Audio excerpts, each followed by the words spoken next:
Olá pessoal, como vocês estão?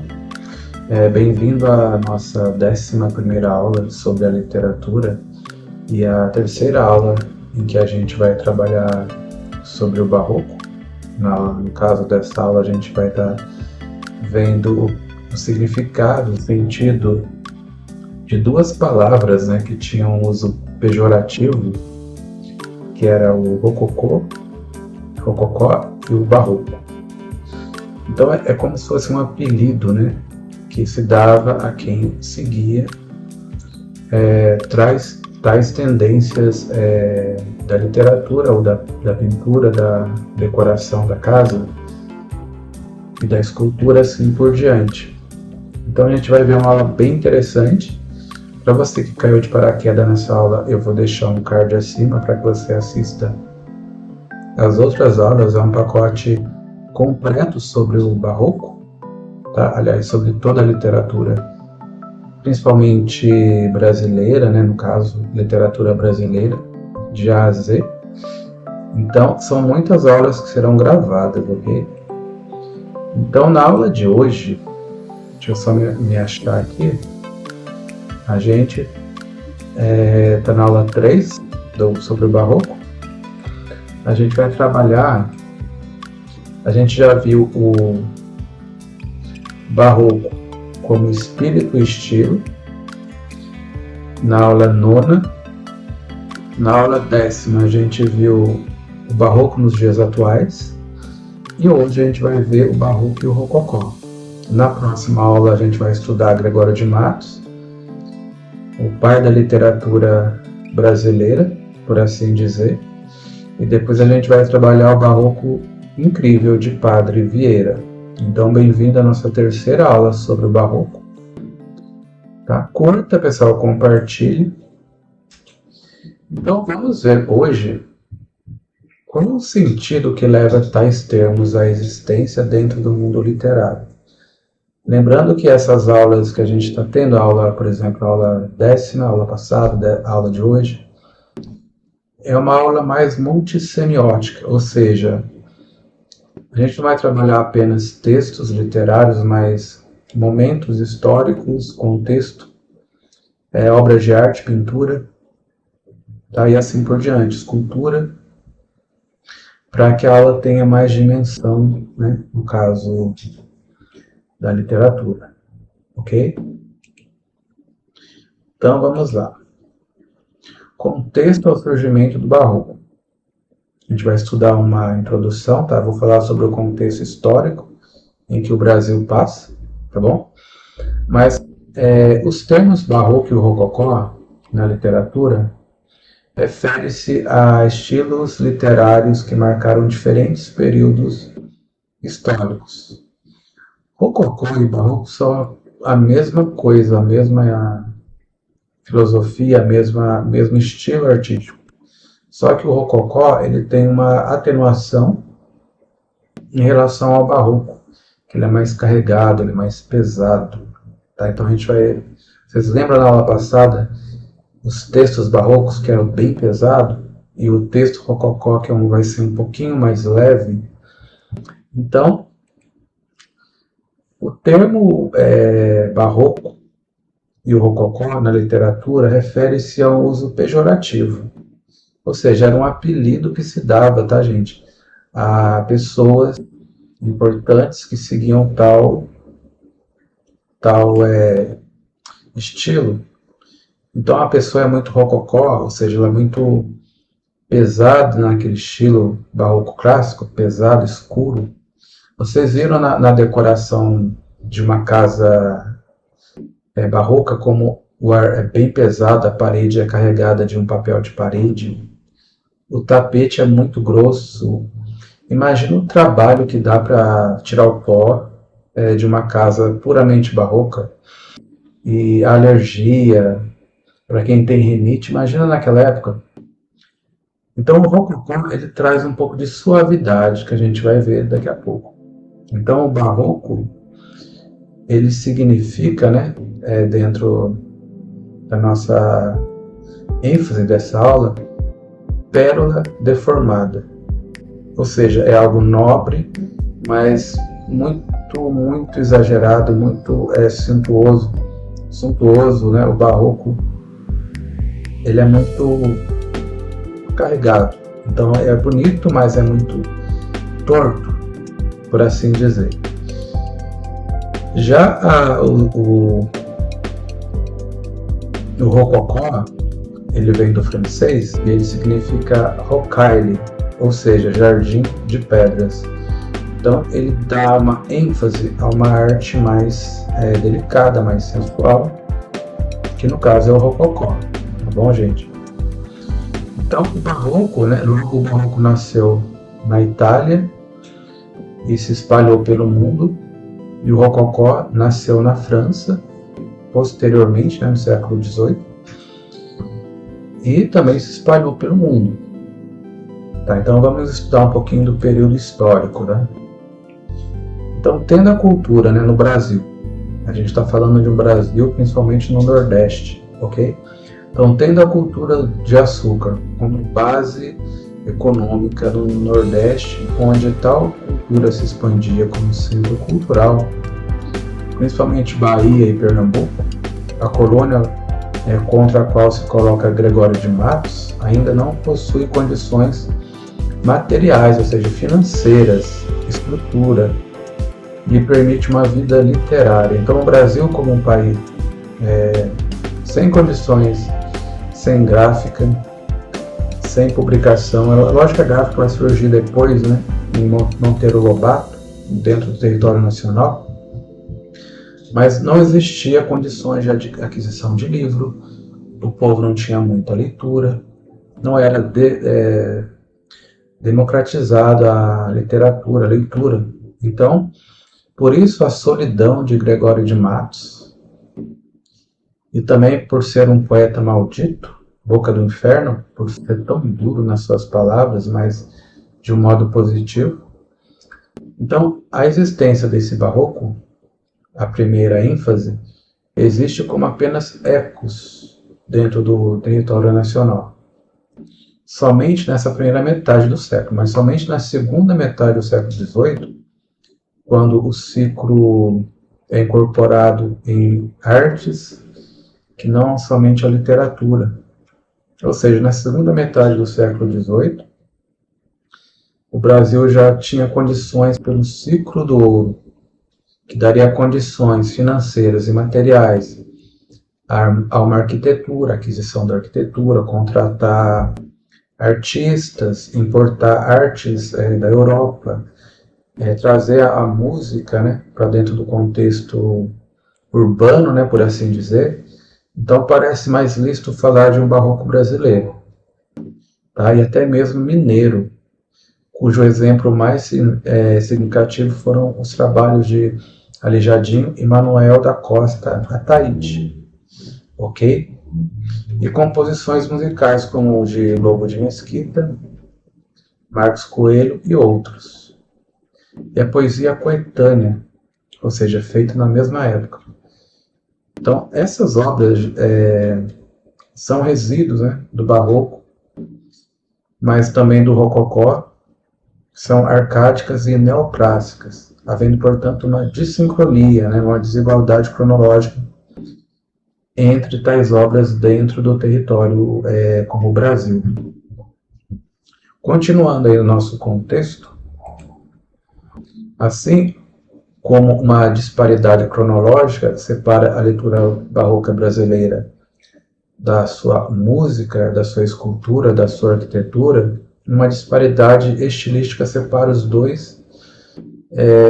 O nosso principal poeta barroco, enquanto criador, filiado a essa corrente. Ele é muito próximo do barroco espanhol e português, tendo passado inclusive muitos anos de sua vida em Coimbra, onde estudou enquanto filho da terra, para o qual volta há quase 50 anos.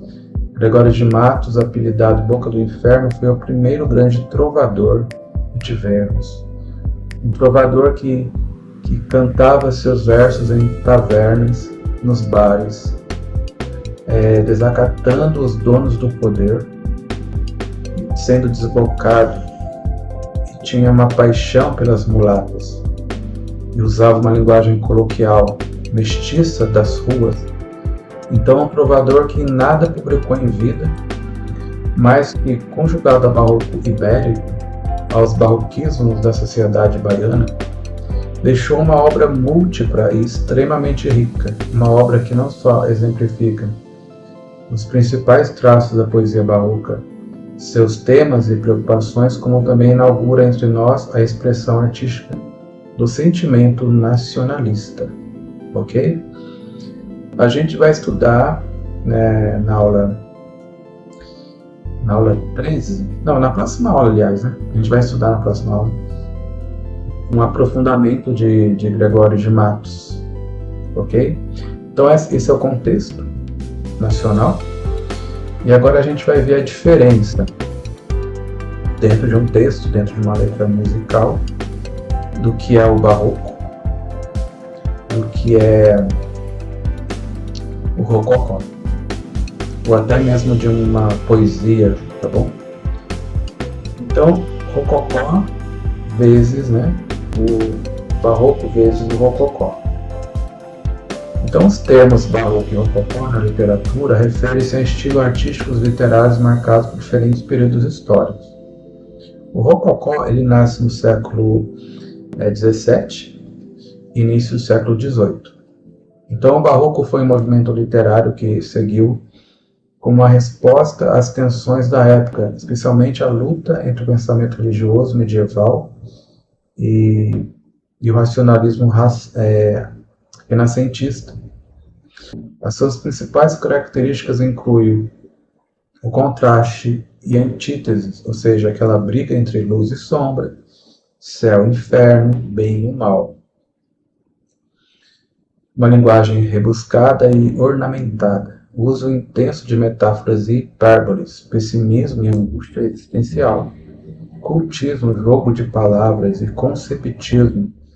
O conceptismo é muito importante para, por exemplo, Paulo Vieira, que é aquele jogo de ideias que faz com que a pessoa aceite, né, de modo argumentativo uma ideia, uma tese, ok?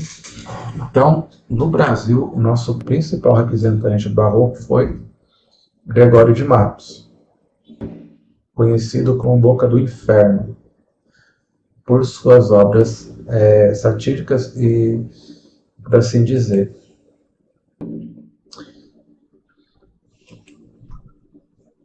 Lembrando das aulas passadas, gente, só para a gente não perder o fio da meada, o Renascimento, ele ocorre na Idade Média, por muitos teóricos, dentre eles o Petrarca, porque diziam que a igreja que dominava o contexto do Estado, né, que era unida ao Estado, dentro da Idade Média, não produzia cultura, não produzia ciência, não produzia uma pintura, uma arquitetura digna da época. Então, Petrarca e muitos filósofos deram início a esse movimento para que o Renascimento, né, se buscasse no Renascimento, períodos da Grécia Antiga, a mesma sabedoria que eles tinham, ou seja, na literatura, na filosofia, na arquitetura, na pintura, porque dentro do Renascimento se pensava que no passado os autores clássicos, aquele povo mais clássico, tinha melhor condição de inteligência, por assim dizer, e de criatividade do que a igreja gerava na Idade Média. E a igreja começou a perder muito adepto, perder membro.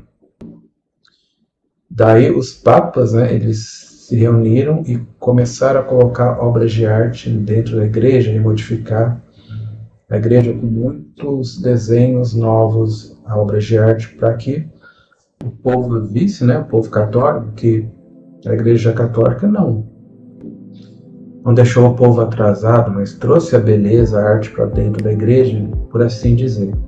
Então isso é um assunto para uma outra aula, tá? Então vamos voltar ao assunto, só para a gente introduzir mais um momento histórico da coisa. O Rococó ele surge então na segunda metade do século XVIII. O Rococó surge como uma evolução do Barroco, mas com um tom mais leve e refinado. Lembra que eu falei da rinite, da decoração barroca, do seu desenho pesado, escuro? E na literatura, uma letra, né, um texto bastante crítico. Então, na literatura, suas características são menos drama e mais sentimentalismo, o estilo mais delicado e gracioso, valorização dos prazeres da vida e da natureza. Então, isso aqui já é uma introdução ao neoclassicismo, que é outro estilo que a gente vai ver mais para frente. Uso de figuras mitológicas e temas amorosos. O Rococó foi uma transição, né, que vai ser, né, no caso, para o arcadismo. E alguns atores barrocos, em sua fase inicial, já representam traços desse estilo. Embora o Rococó tenha sido mais forte nas artes práticas e na arquitetura, sua influência na literatura pode ser vista, por exemplo, em Tomás Antônio Gonzaga, em sua obra Marília de Dirceu, que a gente vai ver daqui a pouco.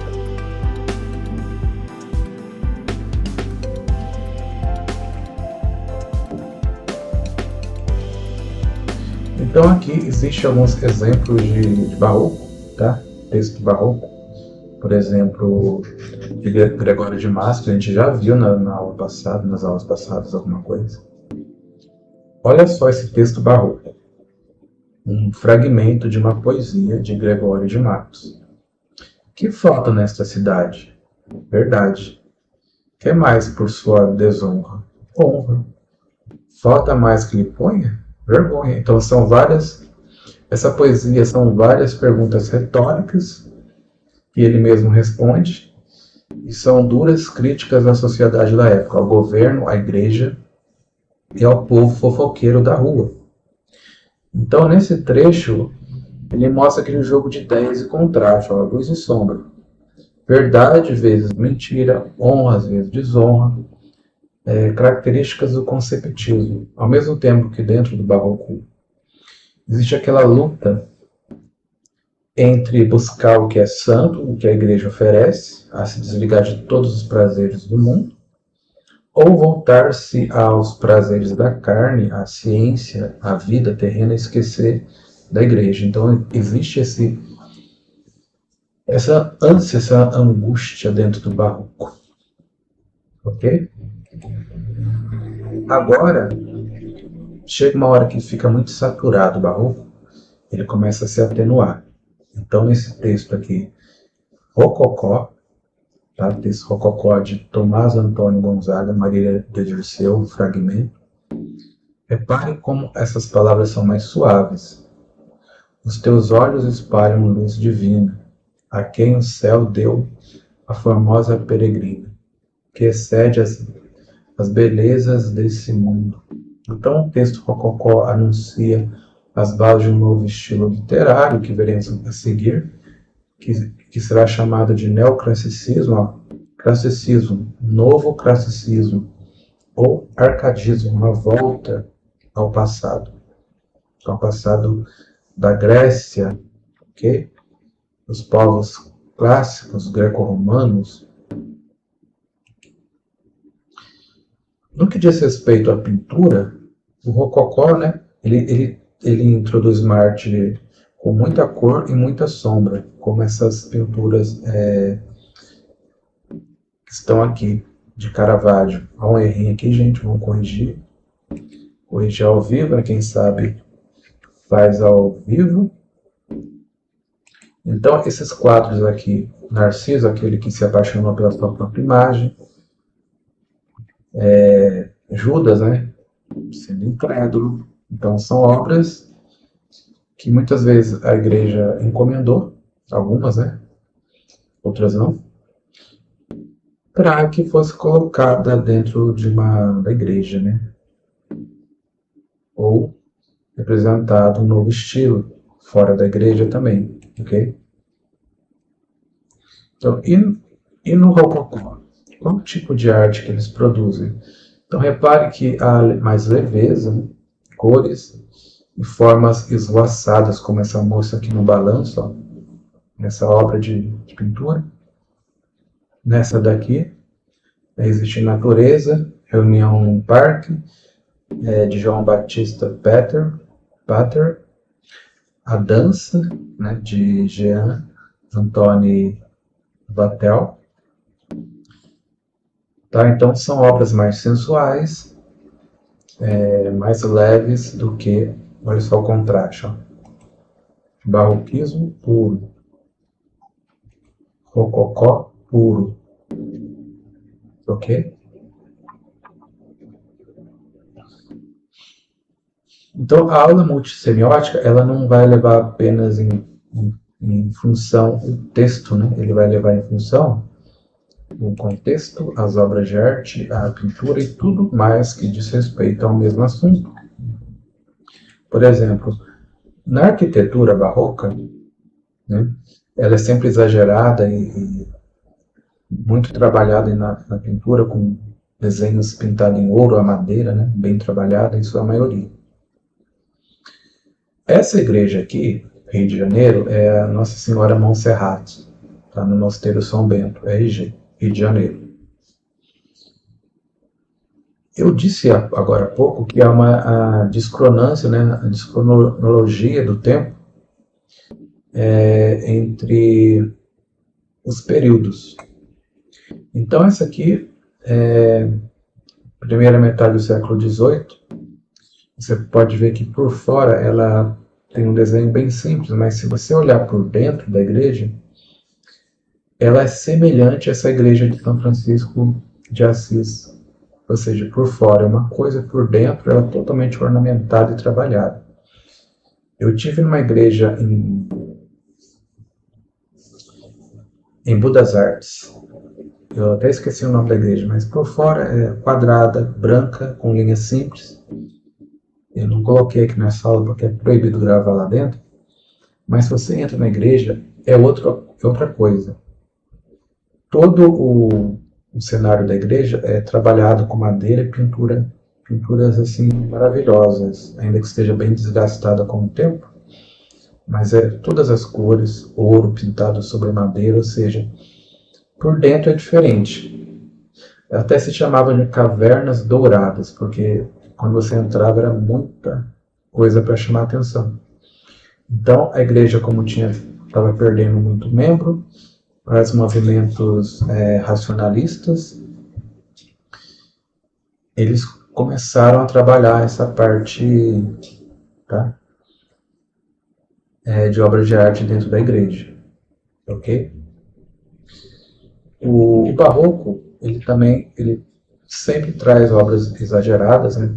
Aqui é o Vaticano, Roma, na Praça São Pedro, em que Gian Lorenzo Bernini ele desenhou essa praça, em que ela parece um acolhimento, onde parece que está abraçando os católicos.